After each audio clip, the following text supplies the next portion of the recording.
ये सामना में जो अग्रलेख लिखा है, इंडिया अलायंस में सब कुछ सही नहीं और अमित शाह का भी बयान आया है, क्या कहते हैं? देखिए, अमित शाह को इंडिया अलायंस की फिक्र करने की ज़रूरत नहीं है। अमित शाह जी ने 5 राज्यों का चुनाव है, वहाँ ध्यान देना चाहिए। वहाँ बीजेपी हार रही है और इंडिया अलायंस ही उनको हरा रहे हैं। इंडिया अलायंस में क्या करना है क्या नहीं करना है, इंडिया अलायंस के जो लीडर्स हैं वो समर्थ है, वो सक्षम है। अब कुछ लोग बोलते हैं कि इंडिया अलायंस में सब कुछ ठीक नहीं है, ये नहीं है। क्या ठीक नहीं है? इंडिया अलायंस का काम अभी अभी शुरू हुआ है। इंडिया अलायंस की जो फॉर्मेशन है वो खास करके लोकसभा चुनाव 2024 वो सामने रखकर हम इंडिया अलायंस बनाया है। अब नीतीश कुमार जी ने एक बात कही है कि कांग्रेस को इंडिया अलायंस में नहीं तो ज़्यादा ध्यान कांग्रेस चुनाव में दे रही है। इंडिया अलायंस बना तो चुनाव के लिए है। अब जिस राज्यों में चुनाव है वहाँ कांग्रेस नंबर 1 पार्टी है। राजस्थान हो, मध्य प्रदेश हो, छत्तीसगढ़ हो, तेलंगाना हो। अगर हम चुनाव ही नहीं लड़ेंगे, चुनाव नहीं जीतेंगे, बीजेपी को नहीं हराएंगे विधानसभा में, तो हम लोकसभा की तैयारी कैसे करेंगे? तो इंडिया अलायंस का काम जो है 5 राज्यों के चुनाव खत्म होने के बाद फिर एक बार इंडिया अलायंस की बैठकें होगी, सीट शेयरिंग होगा। कोई किसी को चिंता करने की ज़रूरत नहीं। आप अपना घर संभालो भाई साहब, हमारे घर में झांकने की ज़रूरत नहीं। 2024 में इंडिया अलायंस जीतने जा रहा है। सर, आज सामना लेखात विरोधकांवर टीका करण्यात आलेली आहे. कोणावर? बघा, काही लोकांना इंडिया अलायन्सची फार चिंता वाटते. इंडिया अलायन्सचं काय होणार, इंडिया अलायन्सचं कसं होणार, तो तर माझं असं म्हणणं आहे इंडिया अलायन्सचं अत्यंत ठीक चाललेलं आहे. इंडिया अलायन्सची चिंता गृहमंत्री अमित शाह यांना करण्याची गरज नाही ना मोदींना करण्याची गरज आहे.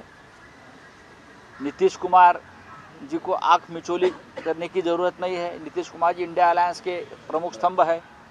इंडिया अलायन्समध्ये नीतीश कुमार यांचं स्थान फार महत्त्वाचं आहे. ओमर अब्दुल्लांचं स्थान महत्त्वाचं आहे. उद्धव ठाकरे, ममता बनर्जी, लालू यादव जी, अखिलेश यादव जी, हाँ, सभी एक साथ एक दूसरे के साथ एक दुसऱ्यांबरोबर पूर्ण संपर्कात आहेत. इंडिया अलायन्स म्हणजे काय आहे? इंडिया अलायन्स ही 2024 साली आम्हाला भारतीय जनता पक्षाचा हुकुमशाहीचा पराभव करायचा आहे, एकाधिकारशाहीचा पराभव करायचा आहे, भ्रष्ट सरकारचा पराभव करायचा आहे, जनता विरोधी सरकारचा पराभव करायचा आहे. म्हणून इंडिया अलायन्स आम्ही निर्माण केलं आहे. अमित शाह यांनी स्वतःच्या घरात आधी पाहावं भाजपमध्ये काय चाललं. 5 राज्यात तुमचा दारुण पराभव इंडिया अलायन्स करताय. तुम्ही इतके घाबरलात की इंडियाचं नाव तुम्ही भारत करायला लागलात, जो भारत ऑलरेडी आहे, आणि तुम्ही आता आम्हाला काय ज्ञान देताय. आपण आपलं पहा. मध्य प्रदेश, राजस्थान, छत्तीसगड, तेलंगणा, मिझोरम प्रत्येक ठिकाणी भारतीय जनता पक्ष हे हरण्याच्या स्थितीमध्ये आहे. आणि तुम्ही आम्हाला सांगता इंडिया अलायन्सनं काय करावं. इंडिया अलायन्स नीतीश कुमारजी असतील किंवा अन्य कोणी प्रमुख नेते असतील त्यांनी आपली मतं व्यक्त केलेली आहेत. विधानसभा निवडणुकीच्या निकालानंतर आम्ही पुन्हा एकत्र बसणार आहोत आणि राष्ट्रीय स्तरावर सीट शेअरिंगचा विषय आम्ही मार्गी लावणार आहोत. सर, आज मुख्यमंत्री जम्मू काश्मीर से दौरा कर रहे हैं. कोण? मुख्यमंत्री करू द्या ना, त्यांना काम काय करू द्या. त्यांना कुठे भारत भ्रमण करायचं आहे, त्यांनी काही करायला हरकत नाही. नक्कीच त्यांनी लडाखला गेलं पाहिजे, त्यांनी लेहला गेलं पाहिजे, त्यांनी मणिपूरला गेलं पाहिजे. तर प्रधानमंत्री जात नाही आहेत. हो गया. सर, अजीत पवार की मां ने इच्छा जताई है कि वो चाहती हैं कि अजीत पवार मुख्यमंत्री बने. माँ की तो इच्छा होती है, लेकिन अब तक जो कुछ अभी अजीत पवार बने हैं वो तो शरद पवार साहब ने ही बनाया है ना. तो ये जो इच्छा है अजीत पवार जी के माता जी की, मैं उनको प्रणाम करता हूँ. एक माँ की इच्छा होती है कि अपना बेटा प्रधानमंत्री बने, राष्ट्रपति बने, मुख्यमंत्री बने. शरद पवार साहब ने उनको डिप्टी सीएम तो बनाया. अब अगर मुख्यमंत्री बनने के लिए उनको अमित शाह के पास जाना है तो अमित शाह बनाएंगे मुख्यमंत्री.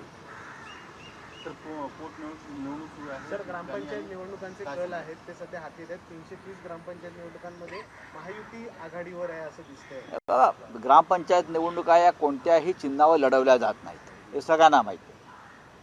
ग्रामपंचायत निवडणुका या तटस्थपणे लढल्या जातात. कोणत्याही चिन्हाने कोणताही पक्ष त्यात निवडणुका लढत नाही. आता प्रत्येकजण त्याच्यावरती दावा करेल की आम्हीच जिंकलो. पाहू ना, चला. सर, निवडणुकांची ही रंगीत तालीम म्हणावी लागेल का? कारण ग्रामपंचायत देखिए, ग्राम पंचायत का जो चुनाव होता है वो कभी पार्टी और किसी पार्टी के चिन्ह के ऊपर नहीं लड़ा जाता. वो अपने गांव में जो पैनल खड़े होते हैं अलग अलग गांव के, फिर बाद में जिसको जहां जाना है जाते हैं, लेकिन ग्राम पंचायत चुनाव निष्पक्ष होते हैं और किसी पार्टी के चिन्ह पर नहीं लड़े जाते. सर, आज दिल्ली मुंबई की जो हवा है उसकी हालत जो है वो दिल्ली से भी बदतर होती जा रही है. इस बारे में सर महाराष्ट्र गवर्नमेंट, बीएमसी, इन सारी चीज़ों में देखिए, आप बीएमसी है कहाँ? बीएमसी है क्या? बीएमसी में कोई सरकार बनी है क्या 2 साल से? आप किसको ब्लेम करेंगे? इकबाल चहल जी को? इस राज्य के पर्यावरण मंत्री कहाँ है फिर? मुंबई महाराष्ट्र का हिस्सा है, देश का हिस्सा है, एक आर्थिक राजधानी है. मुंबई की हवा, आबो हवा जितनी खराब हुई है ऐसी पहले कभी नहीं हुआ था. ये काम पर्यावरण का है, ये काम बीएमसी का है, लेकिन बीएमसी का अस्तित्व ही नहीं है. मंगल प्रभात लोढ़ा जी बैठे हैं कुर्सी डालकर वहाँ, उनको क्या आता पता क्या चल रहा है आजू बाजू. सुप्रीम कोर्ट ने कहा इलेक्शन कमीशन को जो पार्टी फंड आ रहा है इलेक्ट्रल बॉन्ड के अंदर उसकी ट्रांसपेरेंसी होनी जरूरी है. तो गलत क्या है? एक पार्टी के अकाउंट में 5,000 करोड़ आता है और ये 5,000 करोड़ कहाँ से आता है, किसने दिए, क्यों दिए, उसका पता नहीं. और जो और पार्टी है उनको तो कोई फंड नहीं मिलता. एक ही पार्टी को 5,000 करोड़ कहाँ से आते हैं ये जनता को जानने का अधिकार नहीं. पीएम केयर फंड में लाखों करोड़ आते हैं, जनता को जानने का अधिकार नहीं. समझना चाहिए. ट्रेन का हवा लगा इस पर हो सकता है, ईडी को पता होना चाहिए.